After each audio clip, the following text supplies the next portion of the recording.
Three things cannot be hidden for long: the sun, the moon, and the truth, said Lord Buddha. For unraveling the truth in the many scientific fields, let's salute the spirit of scientists whose revolutionary work has impacted human lives in a big way. But a truth cannot be created, only perceived, said the great spiritual guru Paramahansa Yogananda. Let's find from the scientists themselves for how they perceived the truth.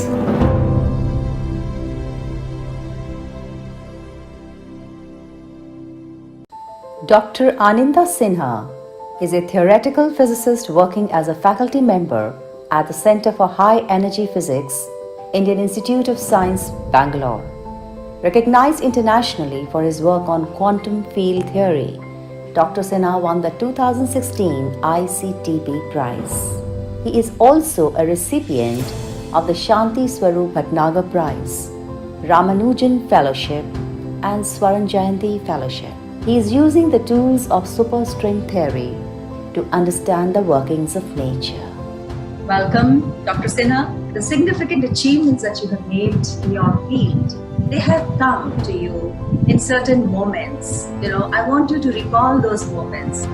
Okay, it's a very interesting question. Moments of inspirations are a little rare because it involves a lot of hard work, a lot of continuous thinking. One such thing was when I was a student in Cambridge. I did my PhD in Cambridge, and there was this very difficult problem that I was trying out with a few of my fellow PhD students, and we were stuck with it for a long time. And that's typically what happens in theoretical physics, that you have a problem and you're stuck with it for maybe months. It could be even longer than that. But you keep thinking about it, and then one fine day I was sitting in front of my console.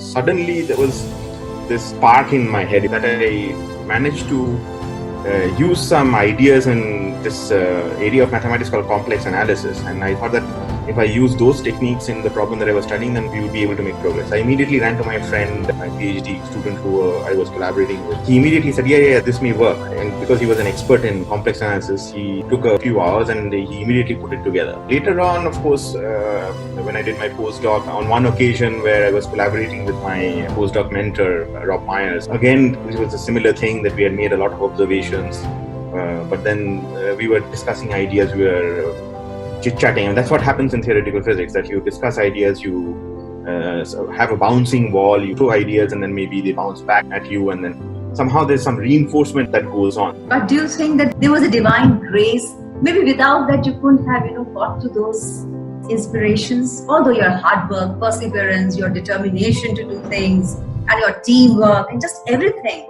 has its own individual role to play. Nonetheless, there was something more than that. Did you have that feeling anytime? Sometimes it is there, because the problems that we're working on, they are very difficult, and then it's almost like going through a very dark tunnel and you don't see the way out. So in that sense, of course, you're hoping that something remarkable is going to happen. Some element of luck is sometimes needed because, as I was saying, that you're trying out many things. It's not always very systematic, the things that you try out. Yeah, so can we say that the creativity, when it, unleashed, did it happen serendipitously by chance, or it was very well calculated and you went step by step? Most of the occasions, or whatever I feel are my most important contribution to physics, theoretical physics so far, most of them are built on thoughts that have taken a long time to emerge. It's not as if I sat down one day and I thought that I'm going to do this. Serendipitous in the sense that there are a couple of occasions where I just tried things and they worked, and there was no reason why they would have worked. Explanations came later. So that happens. Right. How do you get into the core of a scientific truth? Is there a way to do it? Because it is not that you're always creative 24/7. If you're badly stuck in something, it's best to actually do something else. Typically, people say that you need to have another creative pursuit.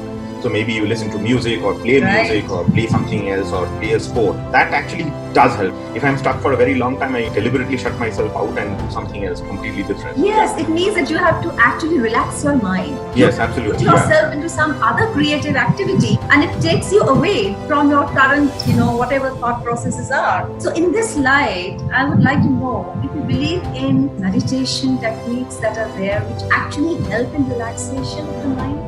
Wouldn't that be very useful for the scientists? Because this is something which will relax them.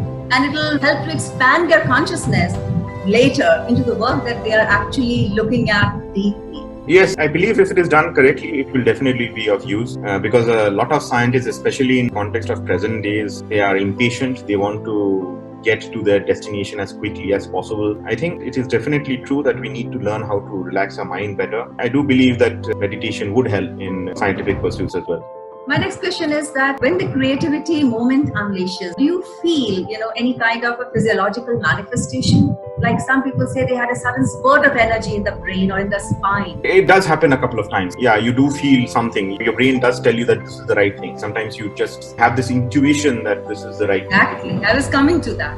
So just throw some light on what you understand, Dr. Sinha, about intuition. My understanding of intuition is that it does require a lot of background work. You require that preparation, that you require playing around, you require to devote time to whatever pursuit you're doing. And then I guess you need to be in a relaxed state such that it happens at a subconscious level. It also means actually, to be in tune with your inner voice. Because your inner voice is guiding you. You cannot actually define in words as to what that voice is. There's a part of the brain which we don't know how to consciously control, which can actually calculate much faster than our conscious part of the brain does. Right. So in those moments, when new information has started to flow into your system, was your heart open to receive that information? When the inspiration strikes, you realize it later on perhaps, that you knew that this is the right direction to pursue. So you have this spurt of inspiration. Things become clear later on, maybe not immediately.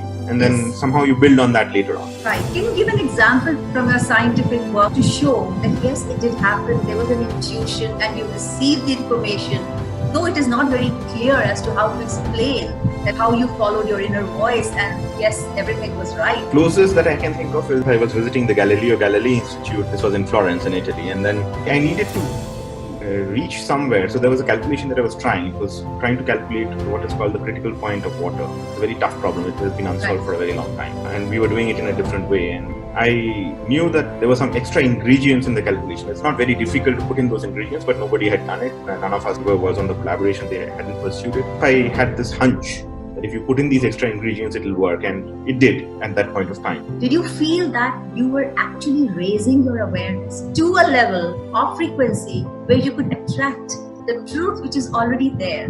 Because it is not created. It has to be perceived. In science, of course, the only thing that you can do is you postulate something, you make a hypothesis, and you see what the conclusions of the hypothesis is. And we can, as scientists, as theoretical physicists, we can only have approximate models. I mean, we'll never be able to say that this is the ultimate. Daydreaming is a very different state of mind. So do you think that there was anything like that? As you know, the example of Kekule and how he came about the structure of benzene. Yeah, I know that example. Stories are Yeah. well known. So do you have anything like that to tell us? Yeah, personally, I don't think I have had moments of inspiration while daydreaming as such. But I've had moments of inspiration after, not thinking about something and then going back to the problem that I've been thinking about. But I have encountered colleagues who have said that they have taken inspiration from nature. So, for example, one of my colleagues was a material scientist, and he said that he used to take inspiration from observing various little things in nature. So he took nature very, very seriously. He took the structure of flowers or even the movement of little animals, little insects very, very seriously. And he took inspiration in his research by making these observations. It's like trying to see something else in a different light. Nature has given us everything. It is right before us. It is only that we have to have the eye to see. Absolutely. Yeah, I think that is very true. As a physicist, explaining everything in nature is way beyond what we have right now. I think it will be extremely arrogant to say that as physicists we can explain things. We can't even explain the way that a petal is formed microscopically. We can't mimic that in a lab. We have to take inspiration from what we see around us in simple things. On many occasions, that's what drives us and that's what keeps us humble. We can't even explain the very simple thing as an ant moving. The great physicist Richard Feynman, he had this very interesting story in his autobiography where he had observed this line of ants who were carrying food from one place to the other. He spent hours observing them, wondering how they do it. As scientists, we should feel humbled by seeing things around us.